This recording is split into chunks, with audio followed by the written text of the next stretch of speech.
Hey friends, the Dawning should only have 2 days remaining by the time you see this video, so this is going to be a loot warning, a FOMO warning, and my perk recommendations to use your last minute saved up Dawning gifts and spirit on these wonderful weapons.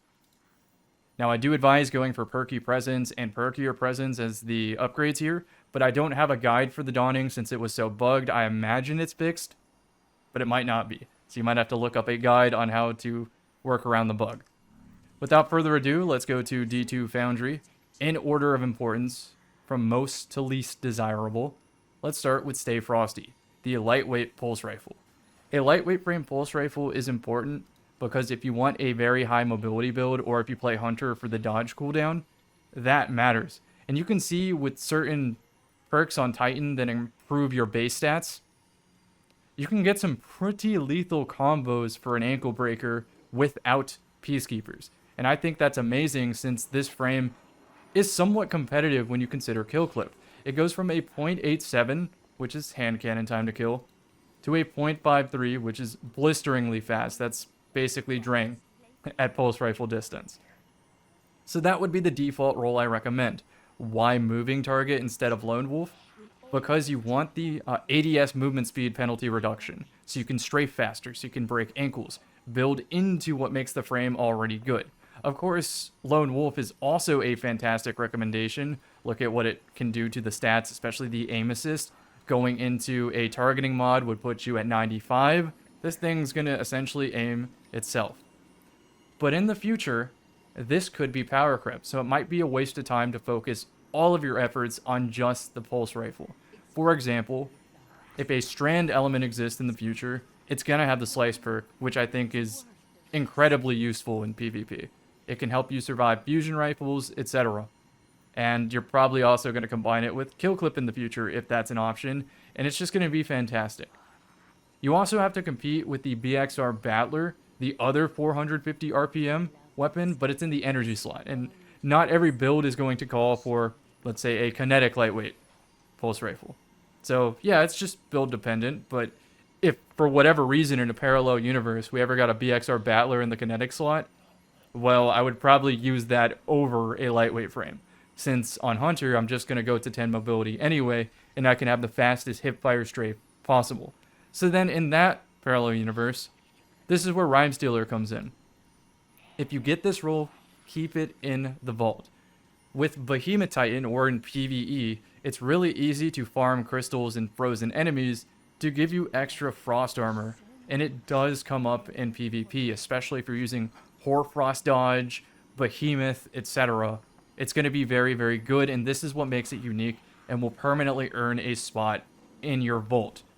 Even if we do get a power creep pulse rifle in the future, this is what makes it unique. So, obviously you want a daily driver. I'm going to feature a gameplay that is perfect, and yeah, you'll just see it rip through a team into a Mercy. Moving on, let's talk about Glacioclasm, and wow, do I have a lot of data on this. If you just want the default recommendation, Lego LaFlash has a wonderful video, link in the description. But I'm going to make a recommendation that you probably don't want to use a high impact frame in PvP, because you could just use a faster charging one like Gravitic Arrest or Null Composure. Is it Null Composure? No, we have a better one now. We have the Garden one. Can I type Garden? I don't even remember the name, even though I only die to it in PvP. Yeah, Zealous Reward. It's a no-brainer. Zealots is so much better than Glacioclasm for its purpose as a fusion rifle, which its purpose seems to be a primary replacement according to Bungie. Or at least with how they balance around it. So yeah, adaptive and precision frame. They're faster than the high impact frame and around the same kill distance and consistency, so I kind of just feel like, well, what's the point of a high impact frame? I'm glad I asked. And I'm really not glad I asked because I had to run all these numbers. Because if the gun is going away, right, and I can't obtain it anymore, it would have been nice to know what the point of the weapon is, and this is the point. This block of text right here. Woven Mail alone does not tank or live through adaptive and precision fusion rifles. A very easy combo in game is to use the exotic class item with something like Cert Arachnid Renewal to get damage resist from your dust field and from the act of throwing your grenade. Woven Mail is a 25% reduction. I have these written on paper, but not on this notepad. I probably should transfer it at some point, but just know that there are easy damage resist combos to obtain. Easiest being the Hunter class item. Another damage resist combo could be Overshields and the Slice perk, which also happens very frequently when I play Void with a Slice weapon, which reduces the opponent's damage by, I believe, 10%. And then Echo of Vigilance, which gives you an Overshield when you succeed on a kill. And so if you're also devouring up, getting full health, and you swing the corner, and lo and behold, a fusion rifle user, you might live if you tap them once before they fully charge. And so that is what Glacioclasm and the high impact frames bring to the table, is they can kill the damage resist combos every single time. And the high impact reserves perk can help you have more forgiving amount of bolts to kill. So in the case of, let's say, you're playing against an Omnioculus user and they're invisible, that's a 10% damage resistance. With high impact reserves, it saves a bolt out of the 5 burst, and you can 3 bolt 7 resilience. Or if you go for accelerated coils to make it charge even faster, you can kill up to 3 resilience, which is what most hunters are. So since this isn't going to be obtainable in the future, then what's your alternative? The alternative is the Wizen Rebuke. This is my recommendation simply because of Skulking Wolf. And I know I hyped this perk up, but I just don't see it used enough for how useful it is. When an enemy player gets you to below 90 health and you kill them, you are off the radar for 10 seconds and you can like sprint around and jump and everything, and you're not going to be on the radar. On a fusion rifle, when you have to charge it, especially a high impact frame, so long on the charge rate, chances are if your opponent is anywhere decent at the game, they're going to damage you to at or below 90 HP, and this perk is pretty much going to proc for free. So now knowing as to why you want to use this in the first place, look, 15 zoom versus 16 zoom, and then we have Lone Wolf cranked. Glacioclasm runs circles around Wizen Rebuke. But again, why use Glacioclasm when you could use Gravitic Arrest? So the answer comes down to you probably want to keep something like Wizen Rebuke in your inventory for when you need a high impact frame. You passively proc Skulking Wolf. High impact reserves is like the best pairing. I think Fragile Focus is overrated because it's going to break. And it does the job. You can even have a choice of accelerated coils and a different perk on the same magazine slot for when you need it against triple behemoths stacking frost armor and whatnot. The other reason to keep a Glacioclasm is very simple. Let's say you play Void Hunter or use a Void Super. It saves you on mods. So that would be the reason to use Glacioclasm. But a gun to my head, I have to win the tournament tomorrow, and I'm using a fusion rifle for whatever reason, it's going to be Wizen Rebuke. Skulking Wolf is just way too valuable considering we only get 1 bullet of fusion rifle, and any fusion rifle, what's the word I'm looking for? Whatever. I'm sure you read between the lines there. So back on track, if you do get a multi-perk roll on Glacioclasm, you can also have high impact reserves and closing time, so you can switch between the two. I would anticipate that Lone Wolf and closing time might get a nerf in the future, so it might also be worth having under pressure on the same weapon to just pivot to if they ever nerf the weapon. Moving on, you thought we were going to stop going in depth here, but Desperate Measures is a unique perk on glaives because it works on the melee part of the glaive. And you can have your primary weapon out, like a hand cannon, tap them, knockout punch them with the Titan, and you proc Desperate Measures ×2 for your glaive, which can set up some very forgiving combos. It's already an aggressive, so you can just, of course, shoot melee. That also procs Desperate Measures. And if you had a primary that also has Desperate Measures, like Better Devils or something like that, it would proc for that too. Unfortunately, this does not have Impulse Amplifier in the other slot, but if you pay attention to what closing time is doing for you, you can min-max what exactly you have to get the fastest swap speed possible. So you're trading off Impulse Amplifier for essentially instant swap speed. And then I guess you have Desperate Measures there to help you save on ammo. You could go Demolitionist to refill your grenade. That's about all I think is useful on this. I guess there's a very convoluted way to get Golden Tricorn ×2 in Radiant and get a single body shot, but at this point, we have better glaives for one-tapping. Just like get Surrounded or use Syntheseps or something like that. Triton. I don't recommend this glaive, but if you happen to get the 100 handle and closing time roll, give it a try. You might like it. Moving on to Avalanche. This is power crept the Trials machine gun, and I guess the other solar machine guns in the game, with enhanced incandescent. I actually needed this when I was farming some PvE the other day, because I was using a machine gun for generic ad clear or something like that, and this would be awesome for restoration, Empyrean reset, whatever it is, on solar.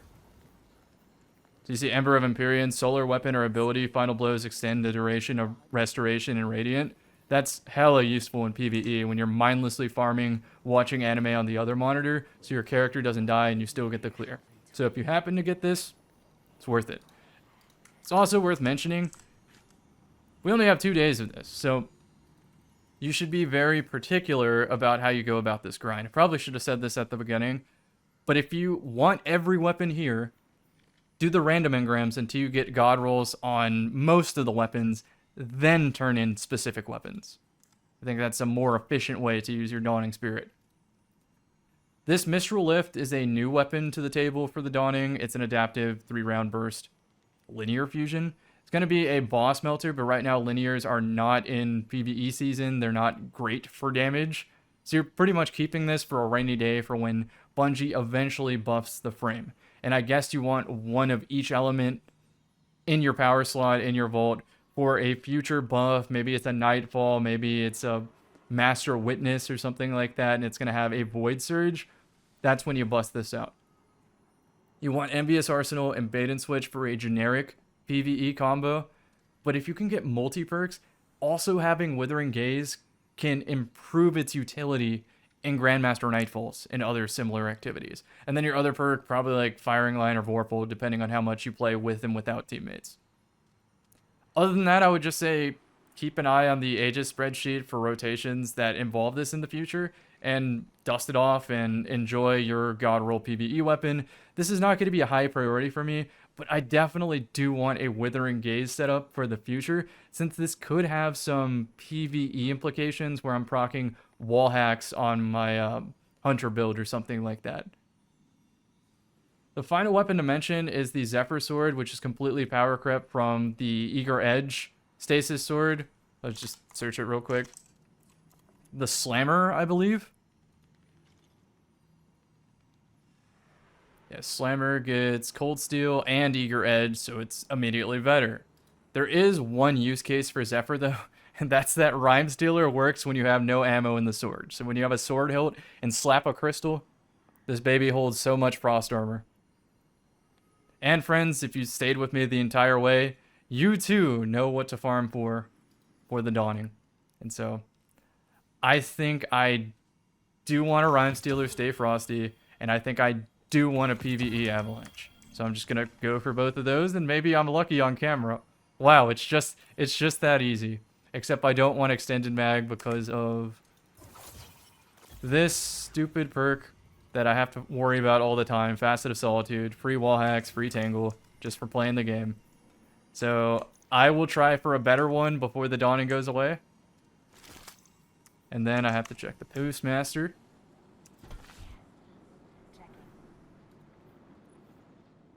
Oh, I mean, that's usable, I guess. Oh man, having auto-loading and Dragonfly would have been kind of useful. You can use like Rain of Fire Boots or something to reload this. It honestly isn't that bad. So I'll keep that in the Postmaster until I get an improvement. Now friends, enjoy the gameplay. I go ballistic with Stay Frosty and Void Hunter.